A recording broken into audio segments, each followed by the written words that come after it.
तो हम बता दें, हर सभ्यता और संस्कृति के पीछे अगर कहें तो एक धार्मिक आस्था जुड़ी हुई है, और ये धार्मिक आस्था ही हमारे समाज का विकास करती है।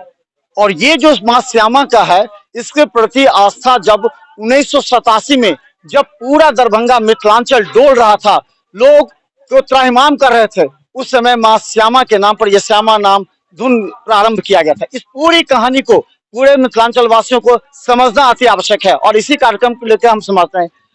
जी आपका धन्यवाद, आपका स्वागत है। धन्यवाद। एक चीज, ये बहुत से लोग इस इतिहास को जानते हैं, बहुत से लोग नहीं जानते हैं, खासकर युवा पीढ़ी भी यूट्यूब में या देखते हैं, लेकिन वास्तविक इसका इतिहास प्रारंभ कहाँ से हुआ इसका?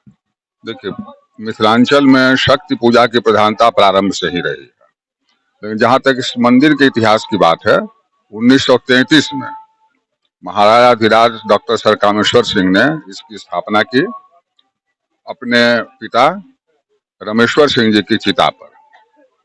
यह जहाँ हम खड़े हैं वह महाराज परिवार का स्मशान है, और इस स्मशान में महाराज परिवार की एक परंपरा रही कि जो महाराजा दिवंगत हुए उनका अग्नि संस्कार यहीं हुआ, और उनकी चिताओं पर एक न एक मंदिर बनाया गया। तो जिस मंदिर की हम बात कर रहे हैं, श्यामा मंदिर की, यह महाराजाधिराज रमेश्वर सिंह जी की चिता पर बनाया गया। इसकी सबसे बड़ी विशेषता है इस पूरे मंदिर की, इस पूरे परिसर की, कि विश्व के किसी भी मंदिर में जो स्मशान में अवस्थित हो वहां कोई धार्मिक संस्कार नहीं होता। हमारा सनातन धर्म जो है वह स्मशान में शुभ कार्यों का निषेध करता है, किंतु उससे अलग हटकर बावजूद इसके यह परिसर ऐसा है जहाँ के सारे संस्कार होते हैं। सालों भर विवाह, उपनयन, मुंडन इत्यादि होते रहते हैं, और आज तक मैं 10 वर्षों से करीब करीब न्यास में हूँ, आज तक मैंने ये नहीं सुना कि यहाँ किया गया कोई कार्यक्रम विफल हुआ हो। आज भी आप महसूस करेंगे, महसूस करने की चीज है। मंदिर में आप गर्भगृह के दाहिनी ओर जाएं, दक्षिण की तरफ, तो भयंकर से भयंकर ठंडक में वहां गर्मी का महसूस करेंगे। तो हमारा मानना है, लोगों भक्तों का मानना है कि अभी भी वो सीता की तपिश याद है। चूंकि महाराजाधिराज रमेश्वर सिंह बहुत बड़े तांत्रिक थे, एक सुविख्यात तांत्रिक थे, तो उनके चिता की तपिश आज भी लोग अनुभव करते हैं। यहाँ पर जितने मंदिर बने हुए हैं छोटे मुख्य मंदिर के अलावा, तो सब लगता है सभी चिता पर बने हुए? हाँ, सब के सब चिता पर हैं। जैसे रुद्रेश्वरी काली, वो महाराजाधिराज रुद्र सिंह की चिता पर है। यहाँ लक्ष्मीश्वर सिंह की चिता पर लक्ष्मीश्वरी तारा, ये श्यामा मंदिर हो गया। यहाँ कामेश्वरी श्यामा हैं, वो कामेश्वर सिंह जी की चिता पर हैं।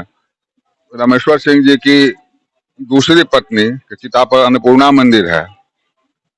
पहली पत्नी की चिता पर एक निर्मित मंदिर है जो पूरा नहीं हो सका है, लेकिन वह भी चिता पर ही है। तो सारे के सारे परिसर में जितने मंदिर हैं, सब के सब चिताओं पर ही बने हुए। कहा जाता है कि 1987 में जब भयंकर भूकंप हुआ था, कई लोग मरे थे, पूरा डोल गया था मिथिलांचल।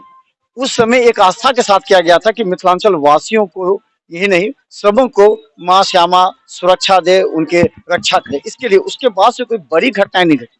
देखिए, 1987 का भूकंप और 88 की बाढ़ दोनों मिथिलांचल के लिए अविस्मरणीय है। बहुत बड़ी क्षति हुई थी, बहुत बड़ी परेशानी हुई थी, और उसी के बाद श्यामा भक्तों ने एक संकल्प लिया था कि हम प्रतिवर्ष मां श्यामा का नवाह यज्ञ करेंगे। और आप देखेंगे पीछे भी कई भूकंप आए, कई बार बाढ़ आई, लेकिन जो स्वरूप था उसका क्षति कोई नहीं हुई। निश्चित रूप से उसका प्रतिफल मिथिलांचल को प्राप्त हुआ, और यही कारण है कि आज भी यह लगातार चल रहा है।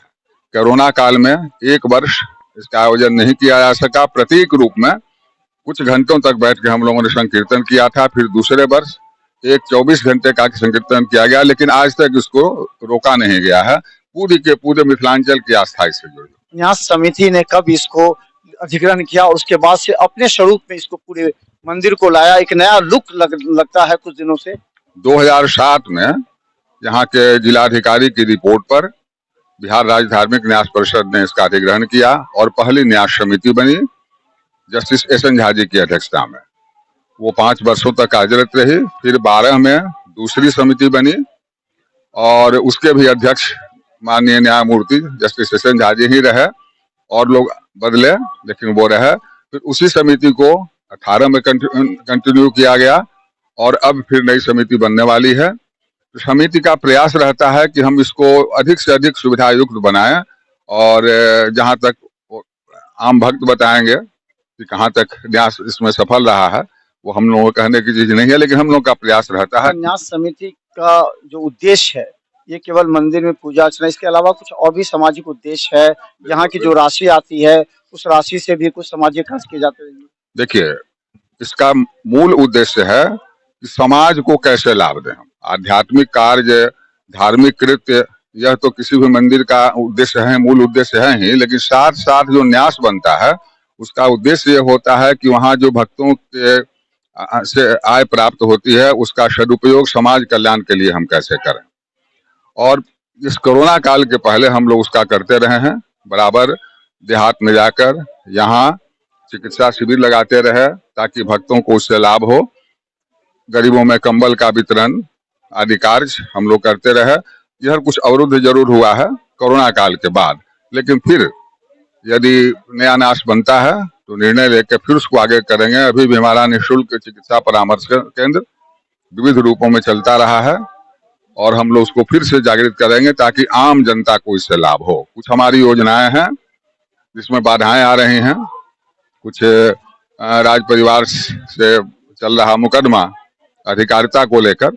ये तो हमारी योजना थी कि एक हम लोग निःशुल्क चिकित्सालय महावीर कैंसर संस्थान या वात्सल्यम की तर्ज पर यहाँ भी मंदिर की तरफ से शुरू करें। वृद्धों के लिए एक वृद्धाश्रम की व्यवस्था योजनाओं में है हमारे। बच्चों के लिए आज आप देख रहे हैं कि सनातन धर्म का मूल है संस्कार, और संस्कार कराने वाले लोग नहीं मिलते। तो मिथिला विश्वविद्यालय के कुलपति जी ने पिछली बैठक में प्रस्ताव दिया था